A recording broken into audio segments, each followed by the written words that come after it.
If you've ever played a game that feels like it just kind of exists, that's where I land with Astro Hunters VR. On paper, it has everything going for it: PvPvE mechanics, looter shooter elements, and the whole space adventure setting. But after spending some time in the game, I can confidently say it's fine and functional, but it's far from a must-play for me. From crafting systems to enemy AI that doesn't seem to have learned the art of self-preservation, there's plenty to discuss, and while I'd love to tell you about the PvP aspect of this game, I couldn't find a single player anywhere. So, this begs the question, is Astro Hunters worth your time? Well, let's pick it apart to see if it deserves a spot in your library, starting with the theme. When it comes to the theme of Astro Hunters VR, it's about what you'd expect from a looter shooter set in space. You're on a mothership with your primary job being to complete missions for the commander. Sure, there's looting, but the mission objectives are supposed to be the real focus, whether that's gathering resources or taking down specific targets. If you're familiar with looter shooters, the concept will feel instantly recognizable. In fact, it might just feel too familiar.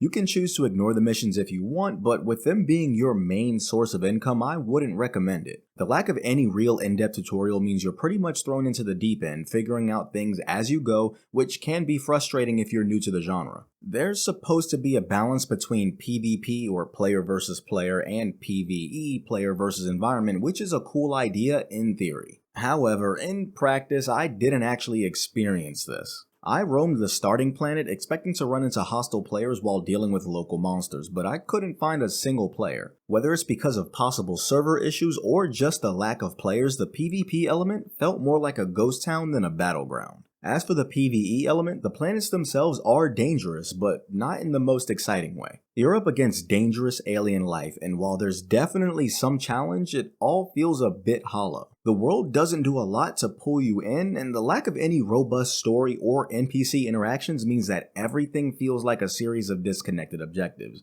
rather than an immersive adventure. It's space-themed for sure, but the world building isn't enough to make you feel like you're a part of something bigger, which usually comes natural to this genre. The saving grace here just might be the looting mechanics. That adds a bit of tension and makes your trips out into the wild more high stakes, but without engaging PvP or an interesting world to explore, it's hard to feel truly invested. And this brings us to the mechanics, which do a decent job delivering what you'd expect from a looter shooter, but they don't do much to stand out. Combat, for instance, feels pretty standard with the exception of enemy AI that's more frustrating than challenging. NPCs with guns tend to rush straight towards you like they have no concept of tactics. They seem to prioritize getting line of sight on you over their own survival, which leads to more head-scratching moments than intense firefights. As for menus and inventory, what would normally function as a backpack is a tablet here. The amazing part about that is that the touchscreen functions like a touchscreen. It's not perfect, but it makes sense. In terms of gameplay systems, Astro Hunters features a pretty similar setup for looter shooters.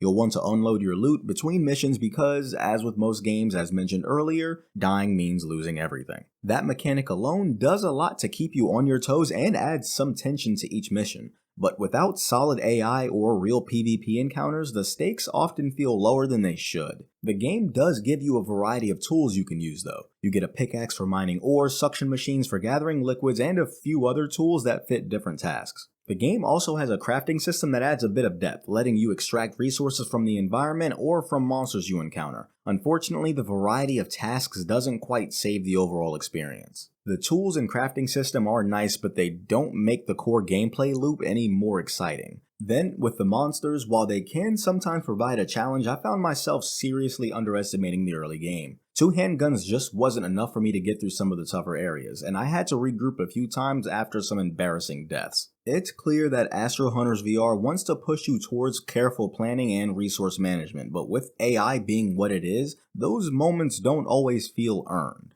Overall, crafting and looting are essential parts of the experience, but without better AI or more engaging missions, the mechanics feel more like you're just going through the motions. To be clear, there is potential here, but it's just not fully realized. Speaking of potential, visually, this game lands somewhere in the middle of what you'd expect from a space-themed VR game. It's not going to blow you away, but it's also not the worst I've seen in the genre. The game does a decent job creating varied environments that are serviceable for what the game needs. The volcano planet you explore in the beginning has variety, but nothing felt particularly memorable or breathtaking, and the textures, especially when you get up close, start to lose their polish. you might notice some low detail surfaces which can pull you out of the immersion a bit. However, if you're the type of player that focuses more on gameplay than stopping to admire every pixel, this probably won't bother you as much. For the most part, the graphics are here to support the action, not steal the spotlight. Now, when it comes to performance, things aren't as smooth as you'd hope.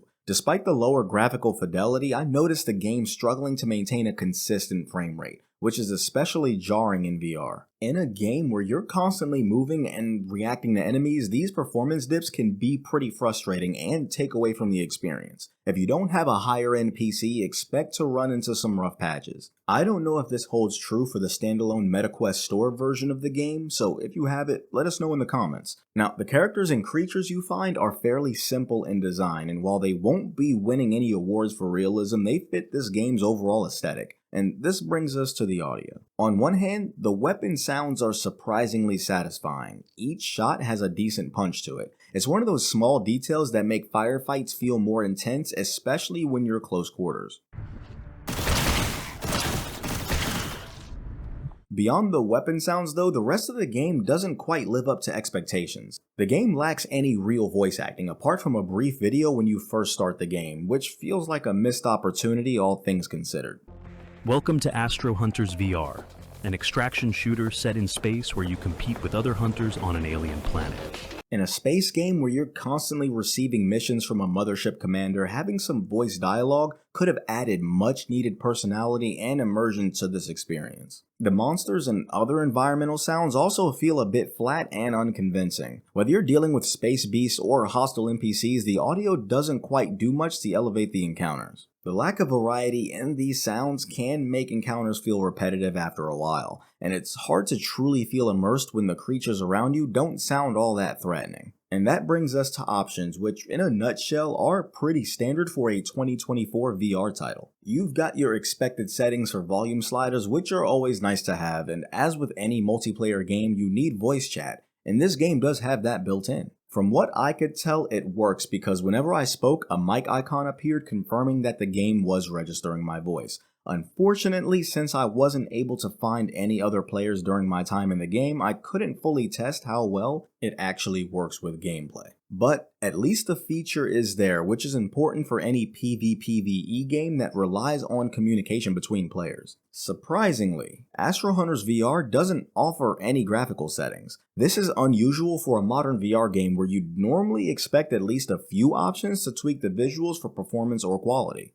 In the current state, you're stuck with whatever the game defaults to, which might be a part of the reason why the performance felt choppy at times. In my experience, a game with this level of graphics should not be this choppy. Now, one area the game could have benefited from is gameplay tips. Aside from a brief video at the start, I didn't notice much in the way of helpful information. On the positive side, you can choose to play this game seated or standing, which is much more important than you might think for a VR game. So, all that said, to answer the question of is Astro Hunters worth your time? Well, if you're a hardcore fan of looter shooters or VR games in general, you might find enough here to enjoy, but let's address the scoreboard. Theme gets a 2 out of 6 because at its core, this game is intended to be a multiplayer looter shooter, and the lack of players was too noticeable for me. Mechanics gets a 3 out of 6. Even with the janky enemy AI, this game has some great decisions, like tablets with actual touchscreen functionality. Graphics gets a 2 out of 6 because with this level of visual quality, it should be running much smoother than it does,